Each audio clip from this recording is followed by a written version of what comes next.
Tesla's share price sits right now at $810 with a price to earnings ratio of 165. If you just looked at the stock based on that number, you'd have to say it's very overpriced. But if you look at Tesla's forward price to earnings, which is closer to 80, and then you consider the other things that they're trying to pull off, it may just be one of the most undervalued growth stocks currently on the market. Here is why Tesla has a potential $11 trillion opportunity. Hello, my friends, and welcome to the Electric Viking. My name is Sam Evans. I'm coming to you here from Melbourne, Australia. Welcome to all you new subscribers. Great to have you. Welcome back to everyone else. Hope you've had a good day, because this year is going to be amazing. So many things happening. I've got a million tabs here open on the computer because, well, there's so much new stuff going on in the EV world, in the electric car world, in the battery technology world, in the renewable energy world.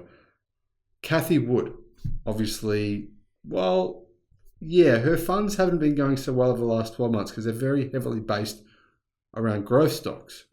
However, it's not really fair to look at someone's performance based on the past 12 months. I think a fair indicator is the last 5 years. And if we look at Cathie Wood's stocks over the last 5 years, they've actually done quite well. One of the key reasons why is she was the only person basically on Wall Street or in the mainstream media who called Tesla's current stock price. She called it a couple of years ago.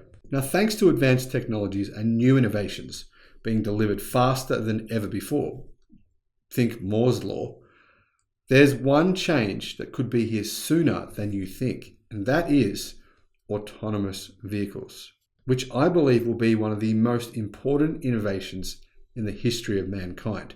When we think of how many crashes and deaths there are every year in the world, well, this one single innovation would save more lives than any other thing that's come about over the last century. Now, Talk News reports that ARK Invest claims Tesla has an $11 trillion opportunity, if they can capitalize on it, that is. And that is the key question, if. This is a changing world, thanks to advanced technologies and new innovations being delivered faster than ever. But there's one change that could be here sooner than you think, and that is autonomous driving. Imagine giving every person who commutes an hour back each and every day, or 2 hours, or in some cases, 3 hours. That's a lot of time. What a gift that would be. You can never get your time back each day. What would you pay to get 10 years of time? Well, if you could just pay to get, say, an extra 2 hours back of your time per day, that's 10 hours per week if you're just talking the working week. 10 hours per week. What is that over the course of a year? What is that over the course of an entire lifetime? That's a lot of time. Here's what Tasha Keeney, ARK Invest analyst, had to say about Tesla's progress when it comes to robotaxis. She thinks that autonomous cars could be very inexpensive to consumers and that autonomous taxis and ride-hailing systems could dominate urban transport, and ultimately she thinks that this could be one of the most meaningful economic productivity delivering innovations of all time. Think about it. If you took those 10 hours a week of commuting time and you turn them into productive 10 hours where you're actually doing things, so you're working from your computer and you're actually achieving things, making phone calls, whatever that is, that would improve global GDP enormously. Now, ARK Invest think that the GDP contribution from autonomous ride-hailing systems could total around $26 trillion by 2030. They expect the price per mile that you could probably charge a consumer to be about 25 cents per mile, well below the price of point-to-point mobility, which hasn't changed much at all since the Ford Model T rolled off the first assembly line, thanks to higher utilization rates that could be as low as 20 cents per mile. Now, there's many different benefits I can think of when it comes to having autonomous cars. They'll be safer. They're going to prevent millions of deaths every year. They'll be extremely convenient. But more than anything else, they'll be much cheaper.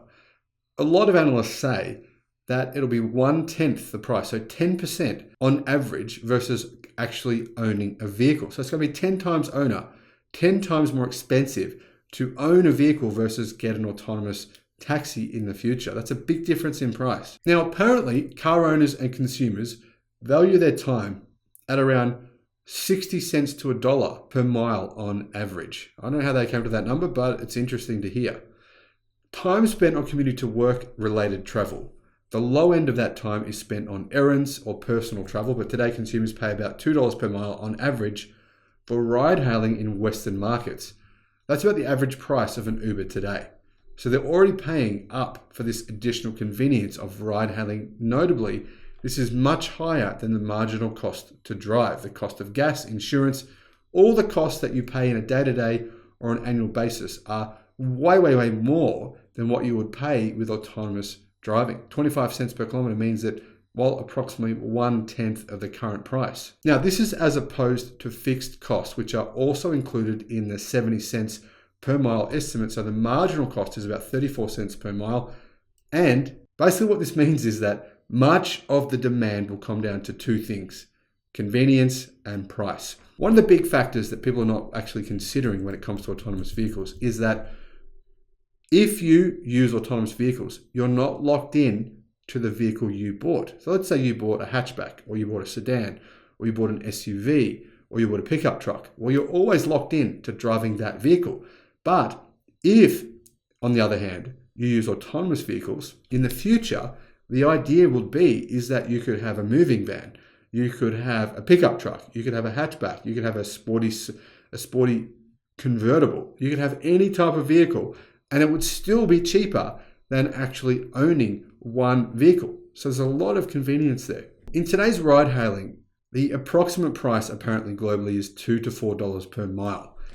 That's mainly in Western markets. That means that there is $900 billion opportunity in the West for ride hailing. However, for non-commuting miles, there's an additional $2.4 trillion of opportunity. And if we include China to this Western figure, then it's an additional $2.75 billion worth of opportunity. Now, here's what ARC says. Finally, there is a super long tail, an additional $5 trillion of opportunity at that low cost of 25 cents per mile for autonomous taxis. And there could be neighborhood electric vehicles. You could picture this being a purpose-built autonomous taxi. This is a segment of the market where you bring many more people in that aren't participating in ride sharing today because they're all of a sudden getting access to really cheap point-to-point travel. So in other words, the market predictions are based only on the current people using taxis and buses and those sorts of things. But if we actually include all the potential people who will be using it, this market could be more than $11 trillion. So ARK Invest goes on to say, in all, this sums up to be about an $11 trillion addressable market in the next 10 years. However, traffic could more than double because, of course, we expect autonomous ride hailing to be cheap and convenient, and people might take it more often. But again, more importantly, it could expand the customer base, and this could add to miles traveled. Now, it is a concern that they perceive that traffic could potentially double. That's going to make it a lot slower to get places. Now, ARK actually talked about air taxis as well, and this is what they said. We're seeing the early innings of air taxis. So these are autonomous electric machines that fly. They can transport individuals or a couple of people at once. And when air taxis commercialize, they could cost roughly the price of what a taxi would cost you from Manhattan to JFK today. So an airport cab, but you'll get to the airport in 18 minutes, much, much faster than you would driving. And the trade-off at the time, you can imagine, will be either you take an air taxi or you take an autonomous taxi. And the autonomous taxi is going to be a lot cheaper than the air taxi. ARK Invest says maybe just $10 for the whole trip, but it's going to take you longer again because traffic will be worse. So that's really the trade-off that you'll be making between the two. And then finally, there is subways. We think that mass transit will likely still stay as one of the cheapest options out there. And when we look at the enterprise value that we expect of these systems, we think the lion's share of the economics should accrue to the autonomous platform providers. There are the companies that actually own the technology, that the companies building the technology to make the car drive itself, so that alone by 2026, we think this is an $11.7 trillion bucket. Personally, I am very excited to see autonomous vehicles. I've been talking to my sons about this for years. I've been talking about the benefits to them, to me. Just think about this, right? if your kids, let's say you have more than one kid, it's very difficult to drive them around to different events, and you have to put a cap on the amount of things that they do simply because you can't be everywhere at once. But with autonomous vehicles, they could potentially do all kinds of sports. They could do all kinds of activities where you wouldn't necessarily have to go with them. It's an amazing opportunity. You wouldn't necessarily need to drive them to school. You'd be able to potentially take more long trips where you say sleep in the car and you arrive at your destination in another state, another country, and you participate in some sport or some activity. And then, well, you get back in at nighttime, you sleep in the car and you arrive back at home. There's so many potential opportunities. But I think the biggest thing here for me is the fact that this is going to bring down the cost of transport for so many people that can't afford it now. Once autonomous ride hailing is proven to be safe, it will easily become the cheapest form of transport, period. Unless you're talking about maybe riding a bicycle. But, well, to be fair, that is a good option as well. And we're seeing a huge amount of uptake with electric bikes. That is driving a huge number of people to move away from cars and into bicycles. So we keep saying, the chip shortage is causing the car market to decrease. But I don't think it's that. I think it's the actual fact that there's so many different options now for you to get from point A to point B, whether that's being an electric scooter, an electric bicycle, or any of the other kinds of new forms of autonomy that we're seeing. Now, Tesla does have a lead in this. Why do they have a lead in autonomous driving? In my view, they do. The reason being is that their cars right now, even though you may or may not agree with me on this, do have some level of autonomous capability in them. I think possibly none of them will actually be suitable for level 4 driving. I don't know for sure. They might be, they might not. But at some point over the next few years, I believe Tesla will actually be able to solve this issue.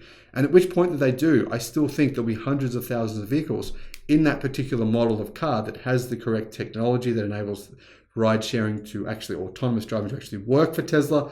Those vehicles will still be out there, and Tesla will have the production capacity to build millions of vehicles very quickly with all their factories around the world that will have that technology in them. So I do think that is an advantage for Tesla. What's your thoughts on this? Do you think autonomous driving will dominate auto transport in 10 years' time from now? I think we got excited about this for a little while, and then we've gone quiet on this because it's taking a long time to deliver. But it will happen, and it will happen within this decade, without a question. What's your prediction on when we're going to see autonomous driving actually be approved for the roads? Let me know what you think. Thanks for watching, and I'll see you again.